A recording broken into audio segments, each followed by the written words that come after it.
On February 21st, a packed room in Bar Milton Parc Co-op listened to a group of panel experts discuss alternatives to capitalism, consumerism, and more broadly, the growth economy. The panel discussion was led by Bengi Akbulut, a political economist and professor at Concordia University. The panelists were Yves Marie Abraham, associate professor of management and a degrowth expert at University of Montreal, Karine, Awashish, co-founder of Co-op Nitaskinan, Jon Mcphedran-Waitzer, a national organizer at the Resource Movement Community Group, and Leonora Indira King, founder of the Parc Ex Curry Collective. A delicious meal was also provided by Parc Ex Curry. Professor Akbulut's questions were short but expansive, meant to inspire discussion between the panelists. And it's going to be like a reframing question. So what do you think is the problem with the system? What is wrong with the system? And if you want to go a little bit towards that, what do we do about it? How do we fix it? Le système économique auquel il faut donner son nom, qui est le capitalisme, système qui est orienté vers l'accumulation illimitée de capital, mais il y a aussi toutes sortes de systèmes techniques qui sont censés en principe répondre à des besoins humains, mais qui sont en fait orientés vers leur propre extension et leur propre production et l'accumulation de leur puissance. Le système de santé, le système scolaire, nos systèmes d'information, le système de transport, le système énergétique, donc tous ces systèmes-là. Professor Abraham continued, saying that we needed to dismantle the very system we have come to rely on. En utilisant notre raison, ça je crois que moi c'est quelque chose personnellement auquel je m'accrocherais, mais le fonctionnement de ces systèmes rentre en contradiction complète avec cette promesse. En fait, ce sont des impératifs de profitabilité, d'efficacité qui dominent nos vies chaque jour. Qu'est-ce qu'on fait avec ça? C'est une autre grande question. Donc évidemment, on ne les répare pas. Surtout, on ne les répare pas. J'ai lu dans la presse dimanche dernier un article sur la décroissance où un de mes collègues économistes disait qu'il fallait réparer le capitalisme, que la décroissance était réparée. Non, il s'agit de le faire péter. Enfin, il faut évidemment il faut faire péter ces systèmes. Il faut les démanteler. La très grosse difficulté, c'est que justement, on en est totalement dépendant. Donc si ces systèmes tombent, on tombe avec. Alors on en a eu des aperçus avec la crise du verglas au Québec. J'étais pas là, mais on m'a raconté. Mais voilà, quand on dépend d'un système technique pour vivre de façon aussi essentielle, quand le système se casse la figure, on tombe avec. Bon.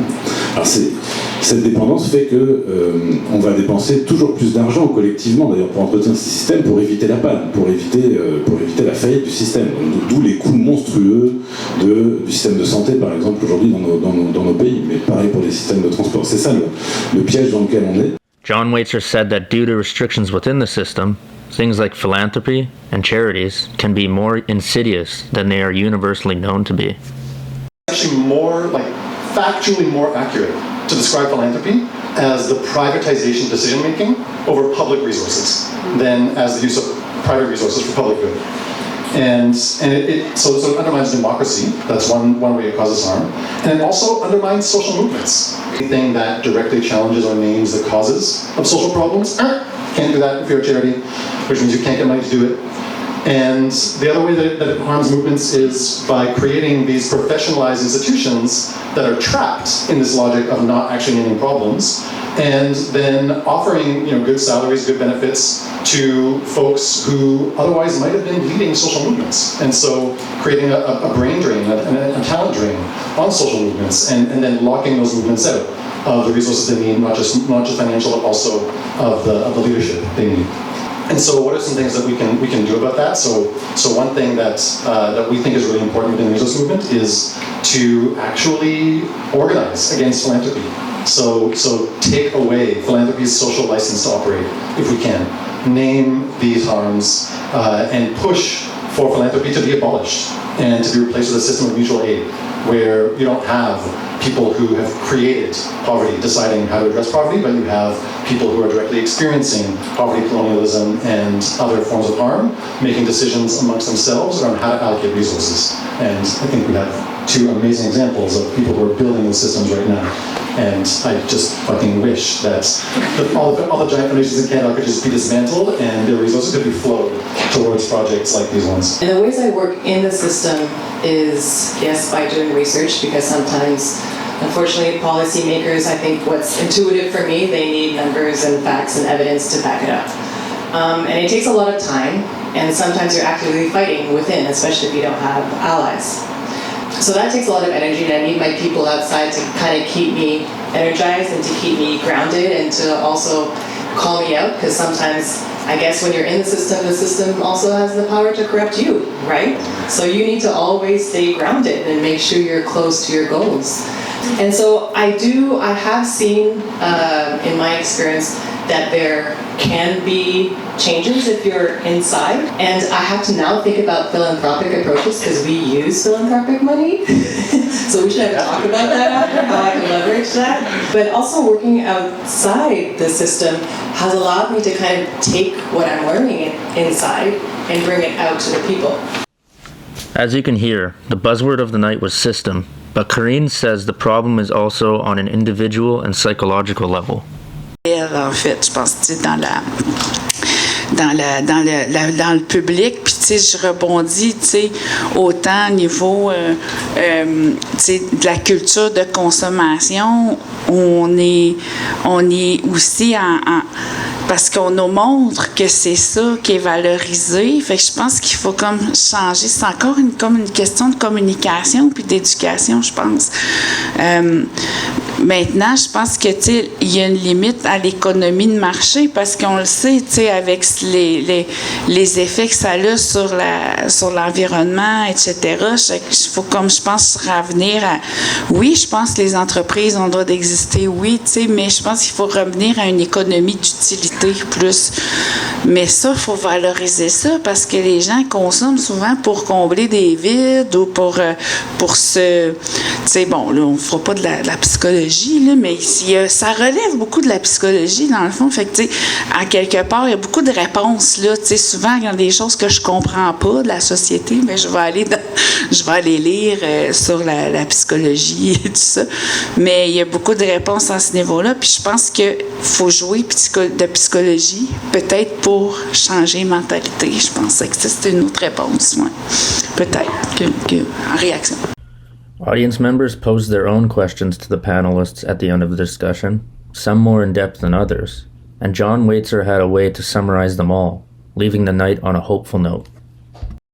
There was a thread in all these questions that really spoke to me around like what prevents us from taking action on our enlightened self-interest and how do we transform ourselves from counter-revolutionary to revolutionary forces. And that question was asked about the working class. That's not my experience. But I do spend a lot of time working with maybe the ultimate counter-revolutionary force, which is the upper class, and trying to work within ourselves around connecting with our enlightened self-interest, which is anti-capitalist, I believe, and transforming ourselves into counter-revolutionary forces. And I think that for us, anyway, it comes down to two barriers that we need to overcome. One of them is false stories around how things work right now, and false histories around how we got here. And I think that this point around the danger of like recommoning without a decolonial analysis, and pursuing any kind of social change strategy without a historical power analysis gets really important. And then the other big barrier that we work with is a lack of connection. So something that we experience within ourselves is that when we are socialized into class privilege, but I think this works with other forms of supremacy also. When we're benefiting materially from that system, we're inside that supremacy, we get messages that things are basically working okay. And then we see for ourselves that, oh God, no, things are not okay at all. This is deeply fucked. Most people are really hurting, and we're benefiting. And that creates like a really powerful cognitive dissonance. And the way that we unconsciously deal with that dissonance is we cut off a part of our empathetic faculty, and we literally shut down our ability to perceive the realities of other people and to connect with those realities, and that ends up cutting us off from part of ourselves. And I think that leads to what you were saying, Karine, around like consumption as a way of filling emotional voids. And so in addition to clarifying those false stories of how things are and false histories of how they got there, I think something else to really focus on is reconnecting with the legitimate emotions that come up when we actually look at the reality that we're a part of, and feeling the grief and the anger and the guilt, and moving through those in order to connect with the love. Stefan Boisano, CUTV, Montreal.